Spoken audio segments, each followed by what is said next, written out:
I'm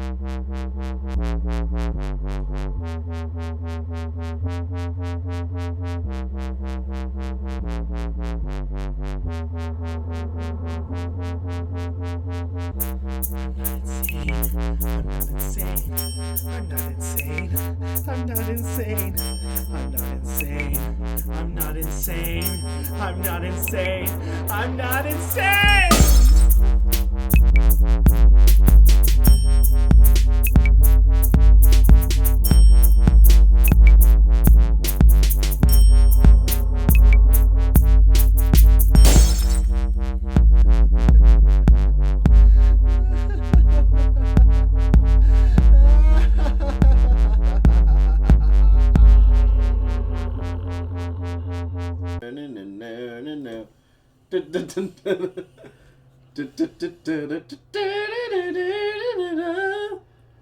And welcome back to another Campfire Thoughts. I'm your host, Adrian. I'm here today with my co-host, Seth.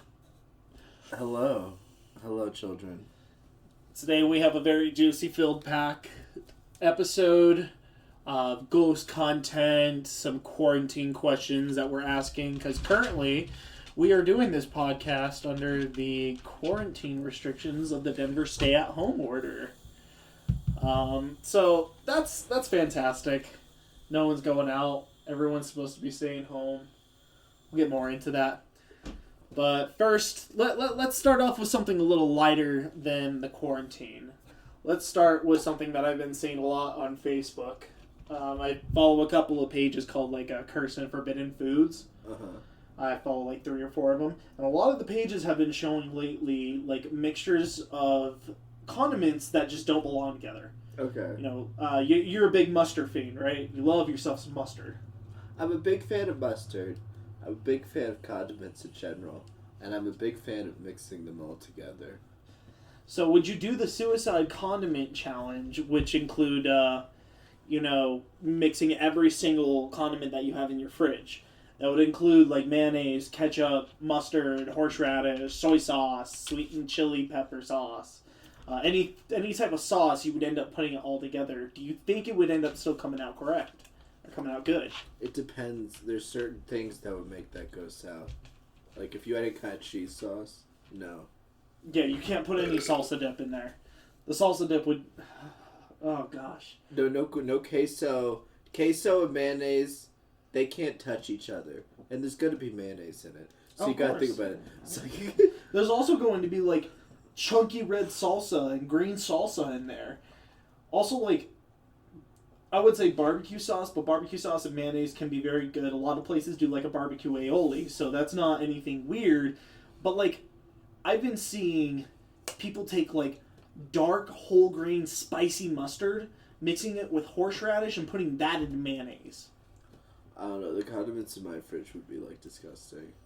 It would be, like, there's, like, that, like, purple, like, horseradish stuff that's got the beet juice in it. Ooh. For the gefilte fish. And then there's, like, spicy brown mustard and horseradish mayonnaise, regular mayonnaise, sweet chili sauce, about 80 different kinds of hot sauce. And then, and like, just, like, it's just, like, everything that would, like, make you, it's, like, spicy and mustard. Like, you'd eat it and, like, your face would fall off. You also have a very large assortment of different, like, oils and vinegars in your fridge last time I saw. Does that count? If that counts as condiments, then it's just going to be disgusting. Because there's, like, apple cider vinegar in there. There's that weird mystery, like, soy sauce I got from the Pacific Ocean Market. It smells like feet. And then, like, this... Oh, but that place is awesome. Those are the best types of sauces. No, it's good, but it's not good with mustard. Well, maybe it is. I don't know. We haven't gone it. Yeah, we haven't mixed that into with some peanut butter. A lot of people won't cross the line of, like, you know, like horseradish and stuff like that. But I like that kind of shit. Like mustard and, like, you know, like the pungent, like spicy things, you know. Horseradish is just a strange flavor. A lot of fermented things can go very wrong very quickly, they can last for a freakish amount of time. Well, I mean, like, I grew up eating it. It is Passover today. You eat it on Passover because of the fucking thing. Oh yeah, happy Passover to everybody else out there that's listening. So we grow up, we'd like cut it up like the actual like horseradish root and like eat it. Oh wow! Did you guys ever try like pickling them or baking them into like little chips? No, we only got the like Tolkovs or whatever, like purple horseradish stuff that you put on like the gefilte fish. Ah. It's like chunky. Mm-hmm. It's like sweet. It's good. It looks when it drips on your hands. It looks like you bled. Ooh. What would be gross though? You know, like what's like a bad combination there? Because so far we've talked about things that I would dip my fries in. Like I haven't heard anything bad yet. Okay, well let's think. How about yogurt with horseradish and a sweet chili sauce? That still doesn't sound that terrible either. That sounds amazing. I guess what it's really morely is I see these pictures just kind of combined together, and they're not even mixing these sauces. You just see them topped on top of each other. Like horseradish and soy sauce. You know what, like, the best fucking thing is? What? Just, like, ketchup and mayonnaise mixed together. Oh, yeah, a little bit of pickle juice in there is phenomenal. Yeah, you dip your french fries in it. And fry sauce. Ugh. Oh, God. We still need to try that Sweet Baby Ray's secret sauce. We need to make the secret sauce.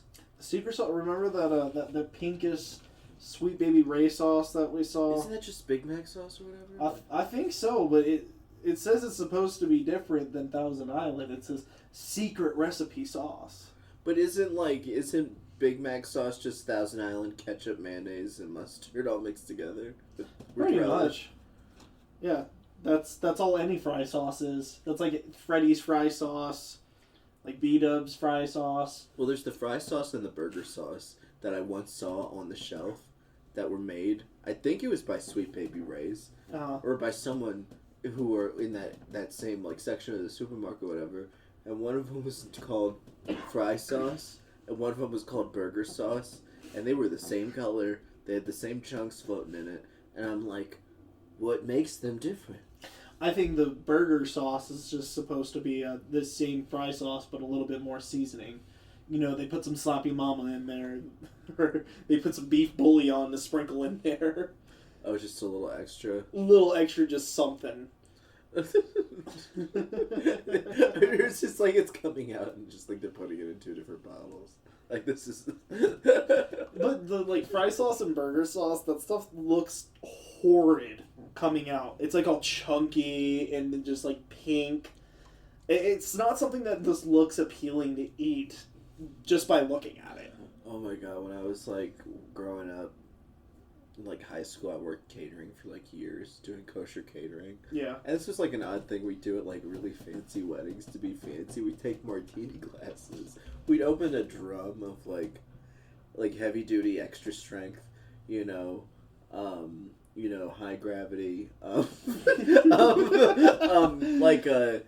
salad dressings that were like kosher for like Cisco or whatever that we like would pour into these martini glasses. Oh, gross. And the idea that you're supposed to dip your crudities or whatever, like in it, whatever. That sounds so foul, No one ever ate it at these weddings. No, like if you came up to me with a tray that has a whole assortment of bread and dipping things to put into a sauce with a sauce and a martini glass, I'd pass. I'd take the little bread you have on there and just walk away and say, fuck that sauce. I don't want a martini glass sauce. How long has that been in there? Well, yeah. It's like you don't know how many weddings that it's been invited to. It's been invited to the whole town's wedding. How clean is that martini glass? That martini glass can't be that clean. Dude, that Thousand Island dressing has been to poor weddings in that town than the matchmaker. It's just like, like the only thing that lasts in that town is just the Thousand Island, not the marriage. Dude, it's just like at those weddings, there would be like these salads and shit that would just be like untouched. That they would spend probably $3,000 on, Of course. Nobody wants a salad in their wedding. Like, Seth is my best man for my wedding, and we're starting to plan out the wedding with everybody that's involved, and we're talking about food, and that's the last thing on our mind is a salad.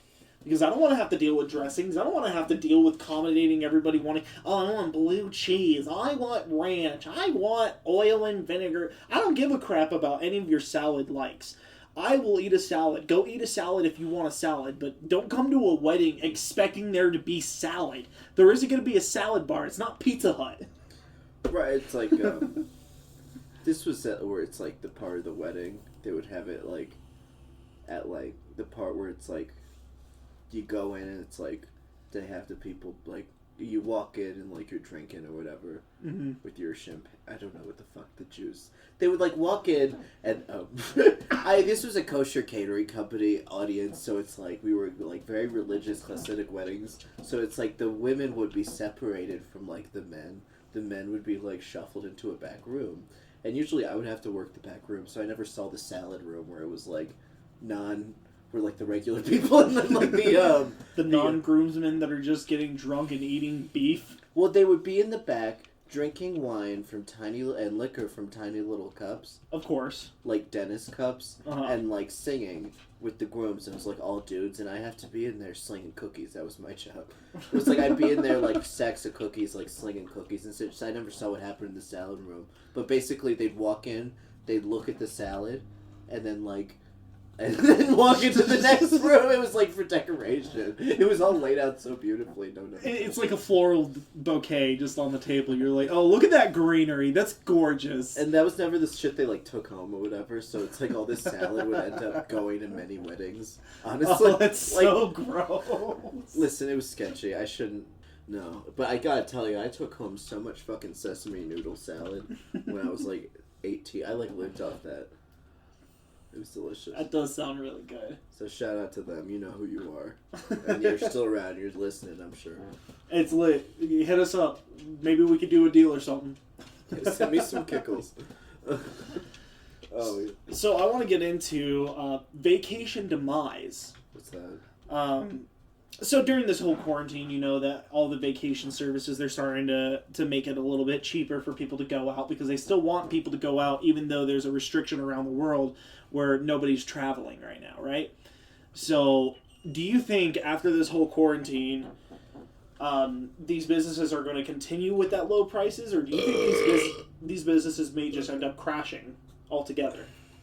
Well, like the vacation, like airlines and... Airline, cruise ships, people that, you know, like amusement parks and all that stuff, because every Disney resort is shut down for the next couple of months.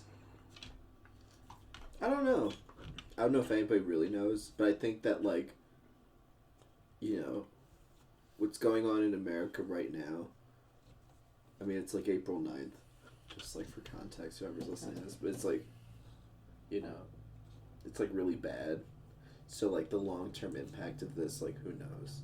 Like, I mean, Disneyland might stay open, but it's like, you know, it's going to be different, probably.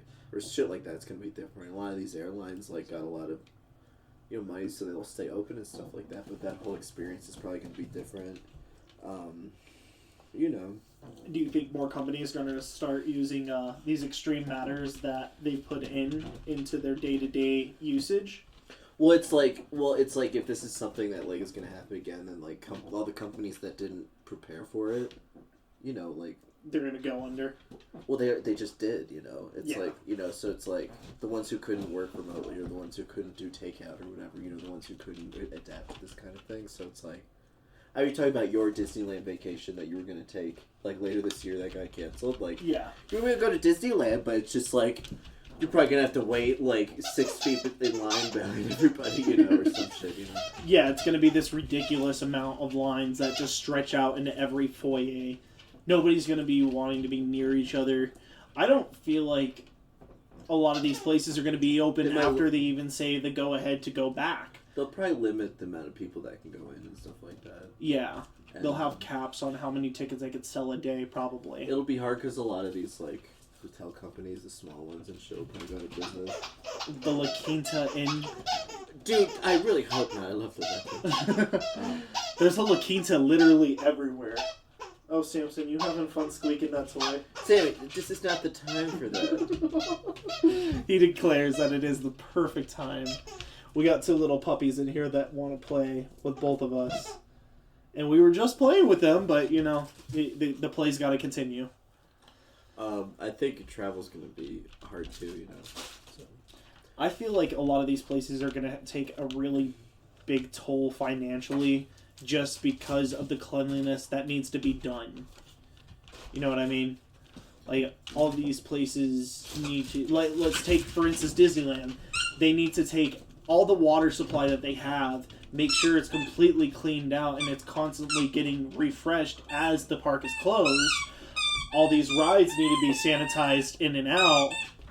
Listen, you can't even get flowers, so I doubt, like, you're fucking going on vacation, like, this year, so, like... Yeah, definitely. I hope for next year that the coronavirus is dead, so... All the weddings, anything that anybody's been trying to do has all been postponed until 2021. Everyone at a wedding can wear masks if you need it. I'm so glad that we didn't do our wedding for this year. Like, me and my wife, or my fiance, got engaged last year in October, and we were thinking about maybe doing it this year. But thinking about it now, I'm so glad that we're not doing it this year, because I'm sure that anything that we would have had planned and had the money for to plan would all probably just go away, and then we would be deeper in a hole, because I've heard none of these places are giving their monies back to anybody. What? People that put deposits down for, like, resorts and places to have their wedding, I've heard that they're just not even acknowledging them anymore. They're taking their money, pocketing them, and saying that it's non-refundable. Yep, a lot of people getting screwed like that, so yeah. Which sucks. So let's hope that after all of this is over, we'll actually have resorts and stuff to actually still go to. Right. Well, you can always have your wedding in a field or something. That's what we're thinking. Going to a local park and just getting hitched in a park, getting our own gazebo and everything. Oh, gazebo. We're thinking about going towards, like, the foothills in, like, Lakewood or Littleton or Golden. Finding some area that's near the foothills of the mountain so we could still get the mountainous view in the background. Gazebo. Gazebo. I would love a gazebo. A gazebo wedding. A gazebo's wedding. That would be very nice. But I know we're not going to be able to find a gazebo unless we're in Denver, because for some reason there's gazebo galore in Denver. Like, you could go to almost any park and there's a gazebo. Or at least some infrastructure for you to stand in so you can... Listen, there's a gazebo in the park near my house, but it's not the kind of gazebo where you'd have a wedding. No. There's a gazebo right next to your mom's house, too. It's like a gazebo where you have to, like, search for needles before you, like, sit down. Like... Yeah, definitely. It's a gazebo that you don't want to be going around at night, because you know that there's going to be some sketchy-ass dude trying to ask you for money. Hey, man, you got like 50 cents. I don't have a house right now, and I just need something right now. You got 50 cents, man. You got $1. No, dude, I don't have any money on me. You got like $1, man. I just need $1 real quick. Can you give me a ride up to 44th on the pond? I gotta go meet a guy up there. Nah, dude, I don't have a car right now. I need it. I gotta take the bus. I need $1, man. You got $1? I just told you I don't have 50 cents. Why would I have it? Come on, man. Just let me have it, please. No, dude. No, I'm good. So, let's go into some spooky stuff. Some ghost stories. You say that you have a story about a dead body that you encountered. Yeah, it's not a ghost story though. When I was, my aunt like raised has a horse farm in Maryland outside Washington D.C. Mm-hmm. And we would go there in the summer, like my family, and go spend time with them and stuff like that with my aunt and my uncle. Mm-hmm. And one time we went out there, like, and we were there one night, and we were watching Star Trek, I remember, like, one of the movies, in, like, on my uncle's, like, giant, like, big screen TV. Back when there were giant lamps. It was, like, in the mid-90s, so the thing took up, like, a third of the room, and, like, And my parents were in some kind of argument and went on some kind of walk to, like, talk or something. And, like, then came back, you know, like, some hours later. And we didn't, like, really think much of it. And then, like, the next morning... And, like, we all slept on my aunt and uncle's, like, in their living room. They had, like, a pull-out couch and, like, a mattress and shit that they did. So, like, we're all in the same house. And suddenly the cops knock on the door. And, like, you know, and they're in the house. Mm. And suddenly they're talking to my parents. And I'm, like, barely awake. And I'm like, what's going on? What's going on? And apparently, when my parents were going on a walk the night before... They had seen this guy who had parked his car, like off the side of the road, right off the edge near my aunt and uncle's property, like off the side of the road, like off, like maybe like a few, like maybe like 10, 20 feet off the road, you know, like in a field kind of, and apparently what had happened is, and they had seen it happen, so that's what they were telling the cop, that they'd seen the guy parked back there. And what he did is he had taped a hose from his muffler into his window and, like, killed himself. Oh, jeez. Like, just, like, in his car right there. My parents had, like, seen him setting it up, like... Wow. Like, the night before. And did the cops not get to him in time? Or... So when did the cops get involved, though? Did they get involved after he, like, fully killed himself? Like, yeah, they found his body the next day. Oh, wow. I mean, I don't think my parents knew what the hell was going on. They just saw the guy parked there. Yeah, so they probably just thought, oh, this guy is just being weird, doing weird things. Right, they didn't know that he was, like... People usually do that inside, I think. Like, right? Like, yeah. And, like, They don't really do that in a garage. Anyway, me and my sister, we were, like, young. We, like, snuck out to go look at the body in the car. Oh, wow. Just a lifeless corpse just sitting there. Yeah, his glasses were all, like, crooked and shit. I remember it. It was disturbing. It was, like, standing by me. That's very disturbing. You want to see a dead body? You want to see a dead body? Yeah, that's the story. Come on, poke it. We didn't get close. We were too scared. We saw from afar away before the cops came and, like, covered it up and shit. Wow. Wow, that's intense. Do you believe that once you die, you can go see a person that you are close to, that you're related to closely, and let them know that you're passing? You know, like, there's instances where people are going and saying that they'll hear someone calling out their name, and then later on they find out at that time that someone was calling their name, a person dies, or that person died. I don't know, because, like, my grandma always said that, like, when my great-grandpa died, that they would, like, be cleaning out the house, or whatever, and it was empty, and they would, like, smell roses, or whatever, like, shit like that, you know. Was your grandpa, like, known for bringing roses, or did he smell of roses a lot? I think he smelled of roses. Apparently, I don't know, but she would say shit like that, like, oh, he was there because I smelled roses. And I'm like, okay. That's, like, clearly you miss your father. Like, I feel like that's, like, what a lot of that is about, honestly, but, like, but also, I don't know, like, nobody knows what, you know, of anything about, like, I personally, like, don't know, so I don't, like, there was believe either way, you know, because I don't believe things I don't know. There was an episode of Big Brother. It was a Brazilian Big Brother. This happened in, like, 2007.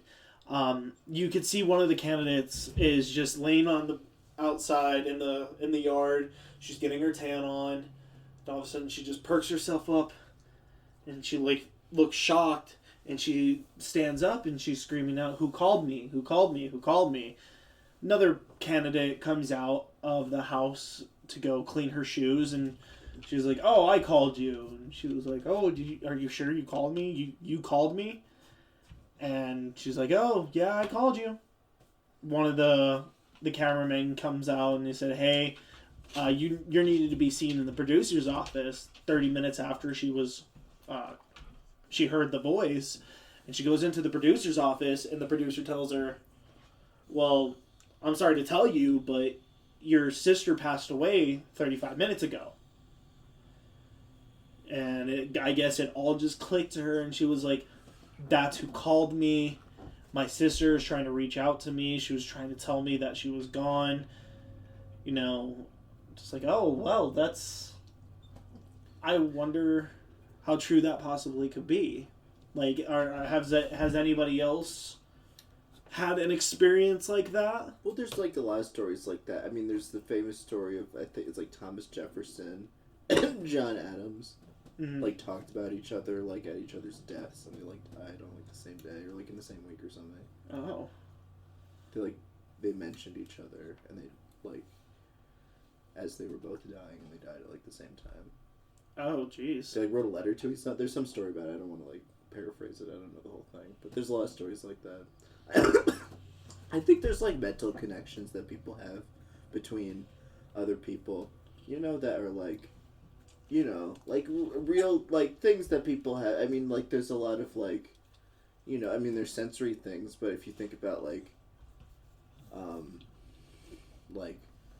you know, you can actually have like a friend or like a family member, you know, that like you can communicate in ways that are not necessarily verbal, you know, yeah, or not even necessarily like visual, you know, and like you can sense things that are, you know, emotional kinds of things, with people you're connected to. And I think especially with like family members and friends and people you're deeply connected to, but I think on a general level with any kind of person, you know, like I think that like if someone dies, like there's on some level you maybe sense that, you know, because of that connection. And it's not like some kind of like, it's not necessarily like a spiritual thing, you know, it's like it can be like just sort of like gravity or something like that, you know, like some energy that actually connects us, you know, in some real way, you know, that we can sense because we have a connection.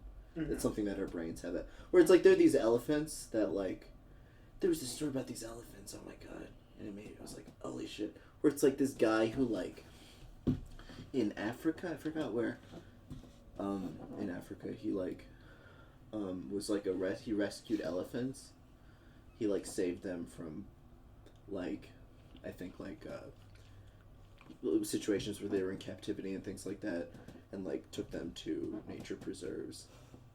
And, like, he did that for years and years and years. Then he retired, and then he, like, died. And then it was, like, he died at his, like, house. Oh. And then, like, weeks later, or, like, a week later or something, all these elephants are at his house, like, show up from all over Africa, showed up at his house that he had saved. They somehow knew that he had died. And elephants are known to, like, be able to sense these kinds of things around, like, death and stuff like that. So it's, like, you know, if they have it, there's a possibility that we have it as well.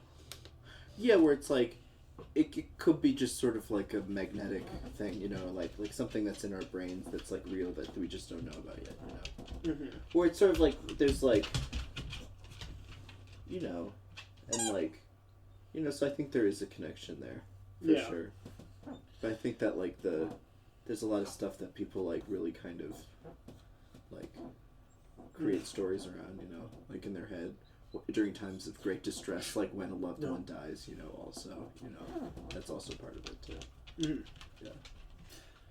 Well, let's talk about credibility then in videos, because there's you know that there's numerous videos going around of paranormal stuff happening. If you want to follow along with us, just go onto YouTube and look up Real Life Paranormal Activity Caught on Camera Poltergeist Filmed 5/29/2018. It is the vertical video and the only vertical video. It's a 3-minute video as well. I'm going to play it. Doing this cabinet crown. And I think there's a swan in the cell. Girl. I think it's in here. Hello? Okay, no. It's your house. Hello? No, sorry, I should start with some context to this. This guy is a contractor. He's a private contractor that went into this house to do some floorings. You can see in the video as what's going on, he's exploring around the house that's completely empty, so it looks like somebody just hired a guy to come do some contract work before they moved in. Okay. And he has all of his tools spread out in the main area, and he comes into this one room. He just looked down a hallway and saw nothing there. So now he is leaving that room into the kitchen area. Looking around the for kitchen. Hello? Looks at a closet. Nobody's there. He's out in the main area, like the living room. Why is he looking for people? He said that he thought someone was in there. Anybody here? He thinks a squatter's in the house. Oh, he's worried about squatters. Yeah. He doesn't want a squatter just coming out of nowhere. Yeah. So he's just wandering around the house now. Comes into a back room. There's a whole bunch of painting supplies in the closet. Goes to a bathroom, nothing.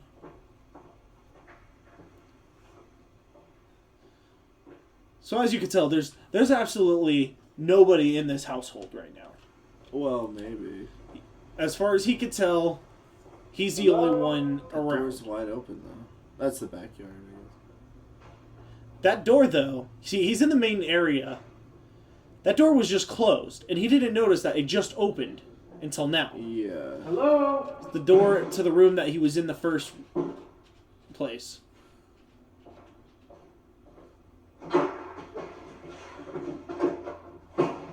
Looking down the basement staircase, this basement door just slammed shut on him. Light flickers off, and he runs out, dropping his phone. You hear him run out. His phone is just sitting there. Ooh, does it capture something? Now the phone is moving on its own. It is laying on the ground, spinning.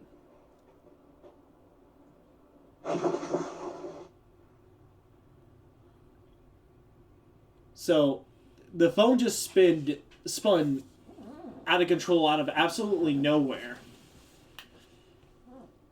And to sum up this video, he comes back. It sits there for a little bit.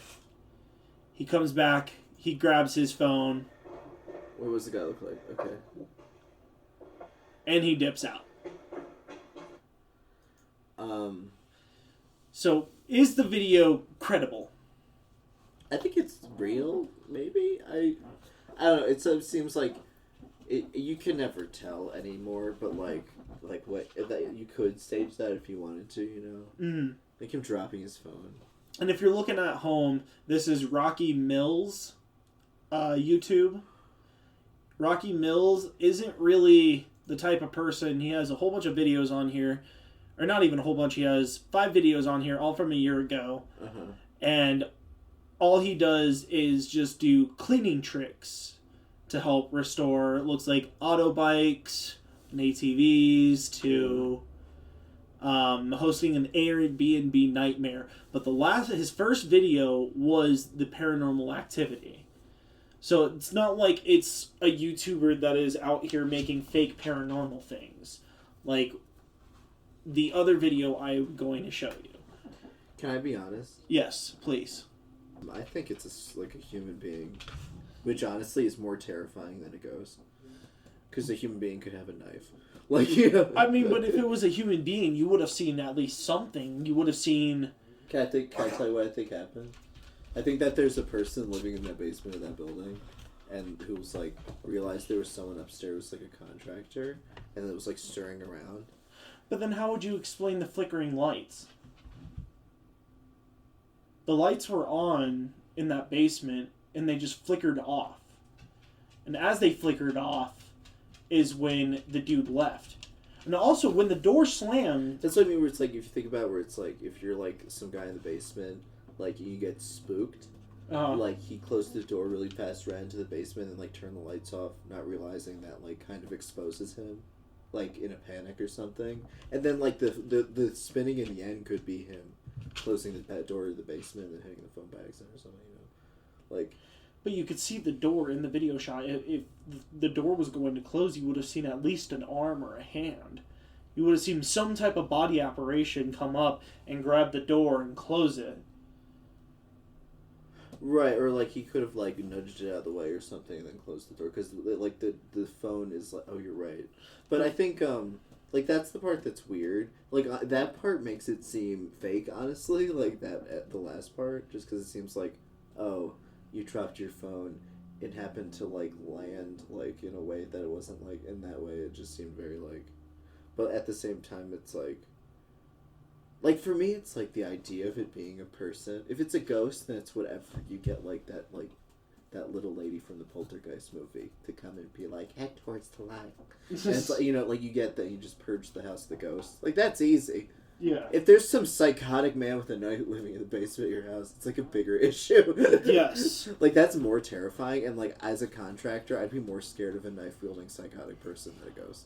I mean, I would too, but I feel like a squatter would be less of a person to freak out about compared to a ghost. At least with the ghost, like you don't actually know if it's there or not. You only have, some glimpses. Oh, going a little premature on that. Can't have audio. The next YouTuber I have up, this YouTuber is a known paranormal investigator. Okay. He lives in Iran, and he goes through the houses that are around his village that have been abandoned. Yeah. Most of these houses are completely destroyed. There's like nothing there.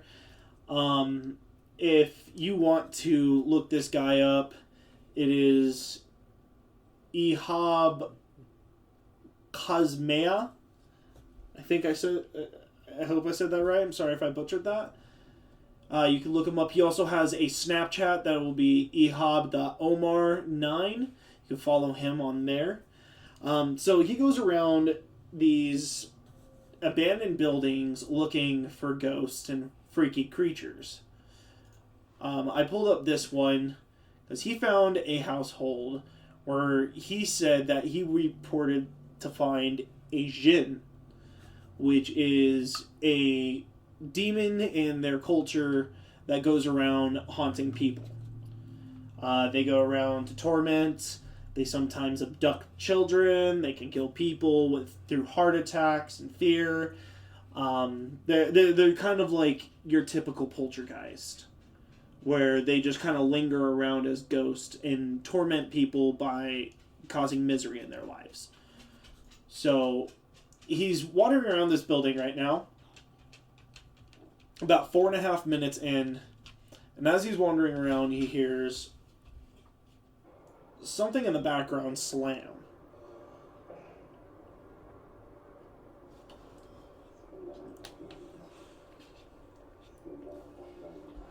You hear the talking in the background. He's looking around, trying to bless the place, saying, Allah the merciful, Allah the greatness, bless this place. So you notice how he just looked in that mirror and there was nobody there, right? Mm-hmm.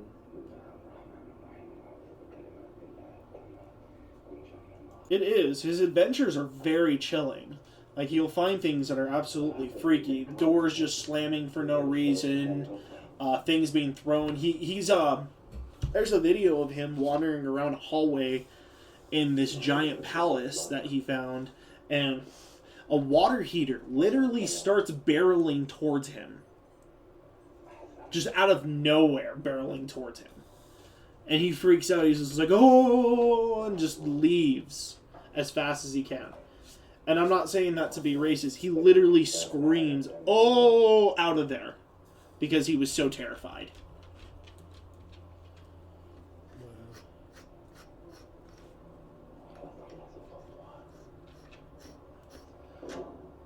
But like, videos like this, would you declare them credible? I mean, I haven't seen anything yet. I can't tell what he's saying. Has it happened yet? No, I don't. I'm not sure if it has or not. I don't think it has. I mean, the idea of like a djinn or something, or like what do they call it? Like the Jewish ones, like leilot and stuff like that. Like those are it's like a fascinating idea to me. It's like these like spirits. So right now he's looking into a bathroom, trying to kick open a door. He's not doing it very aggressively. He's just tapping the door. Ooh. Oh, that's a big bug. It was a big beetle in the floor. Is that the shower? I think so. Oh, it's nice, bugs. nice little cockroaches. Oh! Oh, you see that? Go back. So at about 10 minutes, 4 seconds, you see him in a bathroom. He looks at some cockroaches and then goes and looks at the... If you look at the mirror, you could see a hand in the doorway as he flashes the light behind him. Oh! Yumma! Yumma, Bismillah! Bismillah ar-Rahman ar-Rahim! There's absolutely nobody in this building but him. And the same hand that he turned the flashlight to look behind him was up above him. His hand was not doing that. Something's hand was. Dude, I'm about to say Bismillah ar-Rahman ar-Rahim. Like, I mean, damn, that was crazy. That was insane, right? Like, videos like this, I can find very, very credible. I don't know, it's like people, it's like this guy is probably very knowledgeable in what he's doing, you know, and stuff like that, you know, like, and this is like... He does this all the time, so he has to be knowledgeable of this. We're just like, this is stuff that's been around for like... Like, people have been talking about, like, this kind of shit for like thousands of years, you know, been like, kind of, you know... Yeah, exactly. Like, this is like This is something that we have been trying to prove from the day time, and we still to this day are still trying to prove. And that's why I'm not even sure, like, what other type of equipment would actually prove stuff like this. Like, you have all these different type of ghost hunters that use like EVPs or EMPs or like radios to help them hear people beyond the dead. But does that actually work, or is it just better to do the good old camera and flashlight? Like, I find the idea of like a djinn or like a demon or something more like compelling, like in this context, you know, as an idea, regardless of the tools or equipment, than like anything where they're trying to make it exactly science, because it's like the experience. It's sort of like, you know, you're not necessarily dealing. You don't know enough about what you're dealing with to like apply science to it. Honestly, like that's not like that's kind of like a pseudoscientific approach where it's like your EVP things are just like you don't know if that's like a signal from like a car or an airplane or like your body or something, where it's like you don't know what that is because there's no scientific evidence to like show it. Where it's like this is stuff that's based on tradition that's like thousands of years old. That's like people like him, whatever knowledge he's basing to go and look after these things and the things he's using to coax this thing out, like the language that he's using to coax these things out is things that people have developed. Where it's like there's a lot of stuff like that. And I don't know, it's like I feel like the Middle East has to be haunted as shit. Like people have been living there for a long ass time and like a lot of like intense shit. So it's like, was there again? Yep, again. Go back. Okay, now we are in 13 minutes into the film of the video. Our he did man like is, a Hank Hill. Oh! Our man is looking back into the mirror that he's looked in 5 times. Go back. I didn't see it. Did you see it? No. Go one more time. Where am I looking? The mirror. Just look at the mirror and look at where the flashlight goes. Let's back it up just a little bit farther to 12:55. So he just heard something slam over there. What part of the mirror am I looking at? Right side. Right side mirror where the flashlight is. Did you see it? No, what was it? Was it the hand again? Nope. With his face? Yep. Can you pause it or something? So we're pausing it directly at 13:05. You can see our guy standing here. He has his flashlight in his hand. He just did a overview of the whole room that he's in and saw nobody there. Just to find, as he puts his flashlight behind his head, there is a person in the background standing there. And if you follow his body, you can see like there's some sort of apparition to it. Like you can see our investigator's legs kind of off to the side, but under his legs there looks like to be like some cut off pants and maybe some part of a leg, but then it just fades into nothingness. So you have this head, you have some part of a body off to the side, and then these pants that detach from him just kind of hanging there. So I don't see like a sweater tied around his body that he has for backup. I do see a hand around his side of his left side of his body too. So he sees this.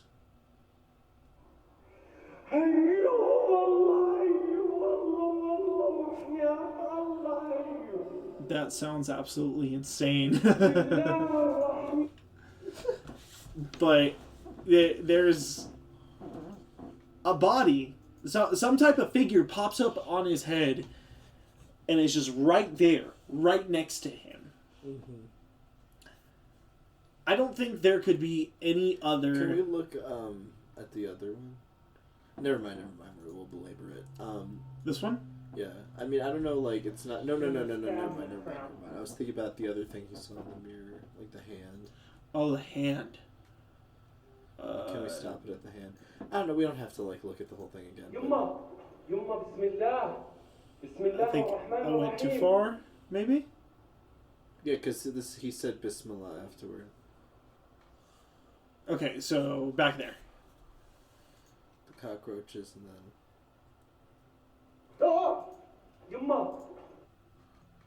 We are going into debunking mode. Alright, back at 10 minutes. Reduce speed to only half speed. He's looking at his sink, or not his sink, but the sink with cockroaches in it. Yeah, the hand is terrifying. Let's try to stop it at the hand. And there's the hand in full picture. It's at 10:06 on the dot. The hand is reaching above the door frame that he just walked in from. If that's not evidence, I don't know what is. Well, that's sort of the thing where it's like... Because it can't be Hab's hands. Both of his hands are preoccupied. He has a flashlight hanging behind him and his phone in his hand too. And it's not like someone's been lurking around as he's been moving around. There's no physical possible way for a person to be behind him every single moment he turns around. I don't know, it's like... It's just because it's like in a mirror. Like... And it's like in an old house where the mirror could be broken or dirty or something, where it's like... The hand is terrifying, but it's like... But as you watch, like, the hand... There's it's... I'm not saying I'm convinced either way, where it's like, I think it's... Because, like, the hand doesn't just... It's not let's like... watch that again. It's not like when the hand comes into play, the hand just is there as the flashlight turns around. It's his flashlight turns around and the hand goes reaching for the door frame.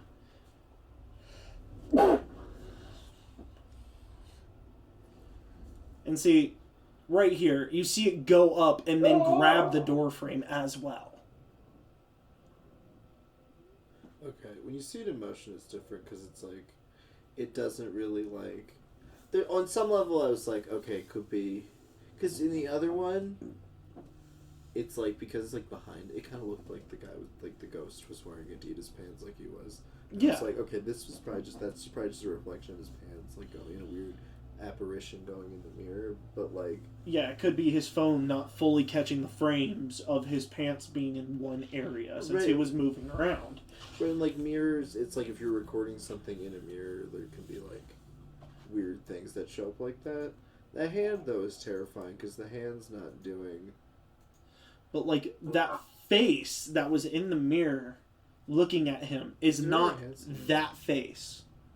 If you look at Ihab has a very nice, I would say maybe 2-inch beard going on. He has a smaller mustache, kind of trimmed down. He has some good fine-defined bushy eyebrows and very light but curly hair on top with the rest of it shaved. Was it like, that face didn't have eyes. Yeah, it didn't have eyes, and that face was completely bald. No facial hair, no hair on the head. So that couldn't be Ihab. Ihab looks, like this. Yeah, he has eyes. He has eyes and a beard. That other guy didn't have any definition to his face except for his creepy expressionless eyes and the creepy grin on his face like he was trying to do something to him. Right. I don't know. It's hard to... You could convince me either way. You could convince me that it was a demon. You could convince me that it was a mirror thing that happened by accident. But, like, I'm, like, more inclined to believe in, like, a djinn or a demon or something than I am, like... A poltergeist or ghost? They're kind of the same thing, though. Yeah. But it's sort of like, No, I'm more inclined to believe in something like that, or a poltergeist or something, or a ghost, than, like, the guys going out with, like, the equipment that they built. Because I'm like, what are you measuring? Like, exactly? Like, what, or have you determined that this is what ghosts produce? Like, it doesn't, like, And if you guys want to debate with us on this topic, feel free to contact us at Campfire Thoughts Podcast. I'm not an expert in this topic either, so I'm sorry if I'm pissing off, like, a whole community. I mean, neither of us are expert in this. We just both I definitely find ghost This videos is where it's very like I'm more entertaining. inclined to believe the legends and the old stories than I am the science, because I don't feel like there's established science about it. Yeah, I don't think there possibly ever could be an established science unless, space travel is a more common thing. Unless they one day figure out what these ghosts are, or whatever, Yeah. If they, like, determine or discover what it is that's, like, going on, and it's, like, some phenomenon, and they're all like, oh, that's what it is, and it's way weirder than what a ghost is. Like, Yeah. we say it, it's like, because that's the way it often goes. It's like, It's like some plasma phantom energy that just goes around. Like, when people used to think diseases were, like, an angel coming into your house and, like, sucking the soul out of you. In reality, it's, like, tiny bugs eating your flesh, like, from the inside. It's like, Yeah. like, that's, like, even freakier, like, than something like, some, like, basic shit. Like, basic religious shit. That's why, like, I'll believe more stories that you can find based out of, like, Russia or India or China or Chernobyl, because this is a tradition of things. Well, not really a tradition, but this is something that has been passed down on generation after generation. It isn't like it's a one-time thing that's happened once. But, like, there's a lot of places in China that you're not supposed to go into because of, like, demonic presence. Like, the fourth floor is always taken out of every single hotel because it's just like the 13th floor in the U.S. Everyone's very skeptical about the 13th floor because they think it's very supernatural. Just like the Chinese think the number 4 is supernatural. All right, well, the wine I was getting drunk on last night for Passover was it was this Israeli wine that had, like, a chamsa on it. Uh-huh. And I took a picture of it and sent it to my friend because there was, like, it was funny because it was on wine for something. Because with the chamsa is, it's like that hand thing. Have you seen it? No, I haven't seen the Hamsa. It's like this hand symbol, and it's not just a Jewish thing, but it's like it's in a bunch of different, like, traditions. But it's, like, supposed to protect you from the evil eye, which is like and, like, demons and shit like that. It's, like, specifically a thing, and, like, you go into Jewish homes or Israeli or, like, like, Arab homes. Hand and, like, that has, like, the Lebanese. stars on it and stuff. Yeah, it's a hand. Yeah, I think I've seen it before. That's to ward off fucking demons and shit. Or those, like, blue eyes. That's, like, the same thing. It's like taking goat's blood and painting a fish on your door. What? It prevents against the plague. Yeah, it's like that, yes. And it's like, it's a so like there's like it's like prevalent kinds of things, you know, that have been around for a while. So who knows what it is? Alright. So we're going to go into a quick break, and we will be back in a second.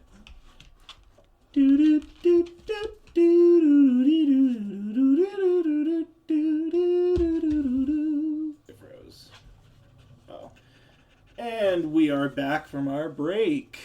Had to go take these hyper puppies on a walk because they needed to get some energy out. And since we're back, we're going to go right on into it. I wanted to talk to some about quarantine camping. You know, right now everybody's stuck at home. We're all doing our own things, getting into art projects, cooking, baking. But there's also a large amount of, especially Colorado people, that are out in the mountains right now, camping. 2 weeks ago, our governor closed all the national parks, saying that nobody should be out trying to camp. And that later day, over 2,100 Coloradans, at least vehicles, drove up to the mountains so people could go camping. So we have just a ton of people out camping, still, even during the quarantine. And I think that's just absolutely just kind of ridiculous. I don't know if I can comment because I still have to go to work. Yeah, unfortunately, Seth is So I not. don't have much to say about it, except maybe you should appreciate the fact that you don't have to go get the fucking virus every day. And stay the fuck home. Yeah, you shouldn't be Stay out. home. You guys really shouldn't be out camping. You know what's an adventure? Go to Walmart. That's enough of an adventure. You don't need to go fucking camping. If you want to feel fear, like you want to know fear, go to the grocery store right now. Like, Yeah, they're making people line out the door for grocery shopping. You have to go in, and they have tablets now. They have tablets at the Walmart. I went to Walmart yesterday to get butter and stuff so I can cook. And I'm not kidding you. They had a line out the door. There was a person on the exit side and the person on the entrance side with iPads, and they were conducting things like it was an amusement park. Like, you would go up to the person at the door, and they'd be like, okay, so how many in your party? You're like, I got me and one other person. Okay, gonna have to wait 5 minutes, and your table will be ready. I thought I was grocery shopping. Uh-huh. Yeah. Okay. That's fine. Just people. There's nothing. It's like people are going nuts. If you really need to go camping and you really need to get out of your house, why don't you just take your camping gear and go outside? I would just give nature a break from your crap and just stay home and like. Since we're all like staying inside, especially in Denver, they're actually seeing a larger increase of the gray wolf population. All these wolves that we thought were going extinct are coming out and going into Denver and all to the metro area around it, and you're actually seeing this population increase because nobody is out. Since nobody is outside, it actually is giving a chance for Mother Nature and all these other creatures to come out and actually be living in our society. Yeah, everybody stay home, please. That's all. There's nothing more to say about it. Stay home. If you want to camp outside your house. Go in your yard, set up a tent, set up a camping grill, and bring yourselves out a couple cans of chili and Chef Boyardee. Like 1,500 people died today. Like, take it seriously. Just talking about staying inside, I have a confession to make. I am addicted to sandbox games.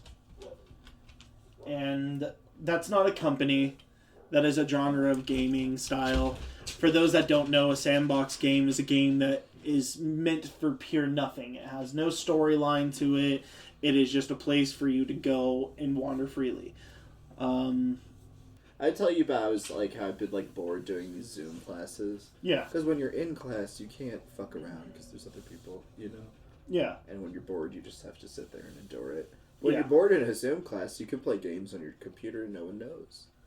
Oh, yeah. Unless they see the reflection of it in your glasses or something, which I worry about. But So I've been playing SimCity, like, while they've been, like, while they're doing the lecture and shit after I've done all the classwork and everything. And it is very relaxing. Yeah. I've even seen people that are going as far as they'll record themselves studying in one lecture, and then they'll just use that same recording and put it up to their computer and show that to the Zoom. So it looks like they're actually studying, but really that's just a video of their phone. Looking like they're studying. What they're really doing is they're sitting on the couch fucking just like playing video games. Yeah, there are things you can do if you really want to fuck around. But I'm just like, while the guy's like clicking his tongue or whatever, like into the microphone and coughing into the microphone. And we're gonna stop. Stop. Stop. No. But it is fun because I build the little cities, and then I destroy them, and I have these whole narratives. Like, these two cities were at war. They had sectarian differences. Like, this evil, like, cult, like, took over. I created a whole storyline. And then I killed them all. It was great. Is that a sandbox game? Yeah, that's a sandbox okay. game. Sims is definitely a sandbox game. It's a game... It's a platform for you to design your own thing. Like, during this entire quarantine, all I've been really doing is playing Animal Crossing. I've also been working on a book, but... it's mostly been Animal Crossings. Just sit there and camp and build this city. I'm having fun with it. It's great. But after I'm done with that, what am I going to do? I'm going to go back to probably playing The Sims. I have a serial killer on there that is just killing off all my main characters now. Mm-hmm. So it's getting juicy on there, but that's on hold. But I can't get enough. Ever since I was young, I loved Minecraft. I love Sims. I love all of those sandbox games where you just sit in a room, make up your own story, and play for hours on end. I like that too. I need to... probably tonight while I have class, like, there's going to be a rebel group because they're, like, the unruly, like, Well, they're these, like, evil capitalists that run this one island, the city that I built, and they're, like, exploiting these, like, this like massive like a neighborhood of like poor people to like run their like computer factories. I created this horrible dystopia by accident, so they're gonna defect and create a new island utopia. That's what's gonna happen tonight in my sandbox. Well, that sounds fun. You guys out there have any suggestions on sandbox games for us to play? Please let us know. And if you have any other comments towards the podcast, please hit us up at campfirethoughtspodcast at gmail.com. Send us an email. And we get enough, we'll start reading some of the emails on here. Direct all hate and criticism towards C. Coffin on Instagram. Do it up. Comment on all of my photos telling me how much scum I am. I understand. But what makes a business essential? We have all these guidelines that are directed by, our president, our mayor, and our governor that declare like businesses that do production that is needed. Food, masks, cleaning supplies. What makes businesses like Sally's and Home Depot, an appliance factory, how are those still considered essential? Home Depot, unfortunately, is essential because I had to go to Home Depot for work. Because you can't, if you can't order things right now, they'll get delivered. So if you need, bolts, you can't order them from your normal supplier. You have to go to Home Depot. Okay, true. But who's going to Sally's? Sally's, you're not allowed, people aren't allowed to have haircuts right now, so that should be closed. Yeah, appliance factories should be closed because, you don't need a microwave right now, or a new one, or Yeah. Or you don't need to go to the showroom. You can get it.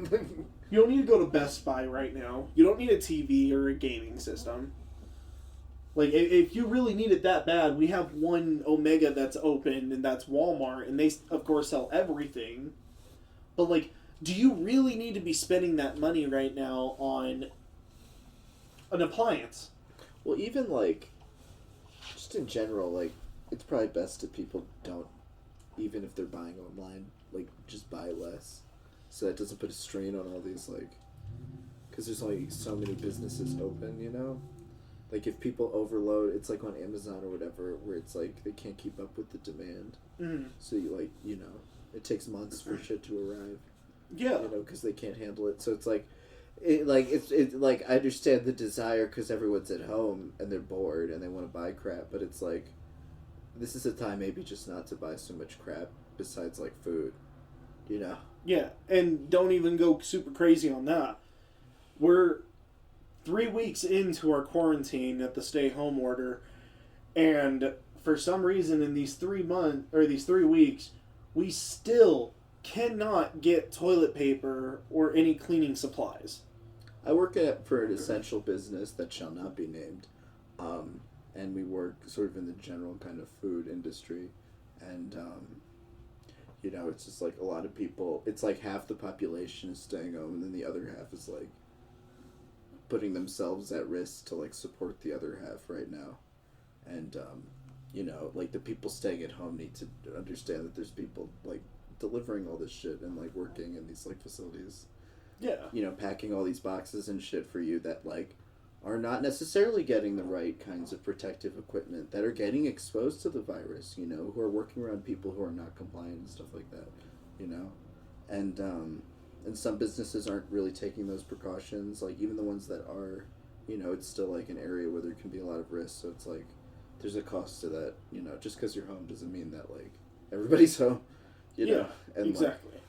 So it's like, it's all the same, but it's like the Zoomies is not, the mall should be closed. Why is the mall open at all? Some malls are staying open. Which is just great. The mall should not be open. Like, all the malls in Colorado are still open. My mom made a good point about the liquor stores, though, that you can't really close the liquor stores, because Alcoholics. yeah, They kind of need the liquor. The liquor stores are one thing. I think the recreational marijuana, that's a different thing. I don't feel like that really should be open right now, to be honest. no, I think if it was like delivery or something like that. Yeah, if we could pass a bill where it was literally just delivery or pickup. You know, they were doing pickup here for a while, and a lot of companies just stopped doing pickup for no reason. Mm-hmm. They were just like, oh, just stop it, just give the people, just let them in. But that's still, it's still very risky. Yeah, I think, for sure. I think a lot of people who would be medical patients do use the recreational kind of channels to get it, you know, still. So I understand why they kept it open. Because it's like, they made it kind of harder for people to get medical, you know. Yeah, Even true. the people that need it. So a lot of people who still have those issues will just get it right. Who they That's don't have true. a red card, they would be cut off from like the things that they need. I also think it's a ploy to help our state's economy during this time period. Because a lot of people are going to be buying recreational marijuana. Everyone in this state smokes marijuana. I think weed is a good way to keep people from like keep people home. Honestly. Yeah, definitely. Pop like 40 milligrams of edibles and just stay the fuck home. Yeah, do like nothing. just keep that Netflix on till like, you know, you're asleep and like that screen comes up whether you want to continue watching. Like that should be the goal for everybody. They should They should have trucks delivering weed to every house in the city. After this whole thing, they should legalize it federally. So this way we can just have trucks deliver it to people during this time period. I mean, that would be ideal, yeah. Like, they could even have, like, a marijuana bus where it's completely regulated on the inside. And it works like an ice cream truck, you know? You walk up to it, you hand the person your ID, they give you a menu of what they got, and then you get it from there. Well, I think that, I think with this kind of thing, it's like they're not gonna, like, it can't be like a half and half kind of thing, you know? Like, and honestly, like, in in Denver at least, like, people are still walking around. I mean, a lot more people are, like, covering themselves up like they're supposed to when they walk around outside, but it's like a lot of people still aren't. And then there's people who don't give a shit, who are congregating in large groups, you know, and shit, like, around outside, you know. And, like, people like me who are neurotic and insanely, like, anxious, like, you know, it's, like, hard. So it's, like, I think, like, to be around all that shit. But I think that, so I wish, like, people took it more seriously, you know. Yeah, I wish people would too. I also I feel like it's something where it's like it maybe needs to be enforced a little bit more, you know. A little. Like with businesses and stuff like that, but you know. Yeah, they should try cutting down on these businesses that aren't really needed. Like, keep the grocery open. Or it's like require them to like actually like if they want to stay open, they have to like make it so that their employees are protected and everything, you know. Yeah. Like, when we went to Walmart yesterday, all the employees were all masked up and gloved up.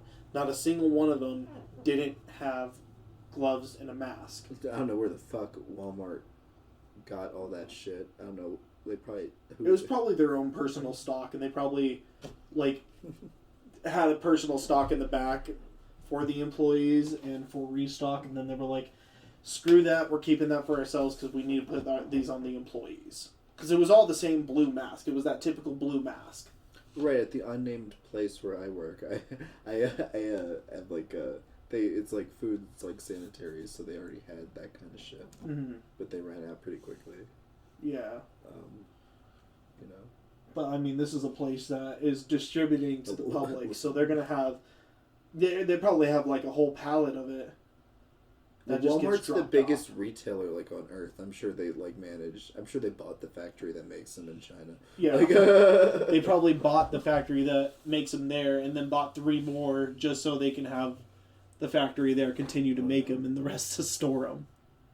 Fuck. Well, I'm just making. I'm spending a lot of time at home making masks out of air. I shouldn't say. I can tell you all my secrets. If you want to know how to make a mask for yourself at home, there's a whole bunch of YouTube videos up right now that will show you how to make a mask. It's not very hard. It's things that you can take from your own home and make them into a mask. It's not really complicated. It's not a science. No. His way he does it is just his own secret recipe, so we don't talk about that. It's made of sparkles and rainbow unicorn. And I put... It's made of asbestos. Yes, that's the secret. Asbestos. We're going to get mesothelioma by the end of this virus. We're doing as best as we can. We ain't worried about no coronavirus. We're just worried about that compensation from that mesothelioma. I'm extremely worried about both coronavirus and mesothelioma now. But thank you guys for tuning in to another episode of Campfire Thoughts. We hope that you will join us again some other time. Stay inside, stay healthy, stay safe. Thank you guys. Please stay inside. Bye.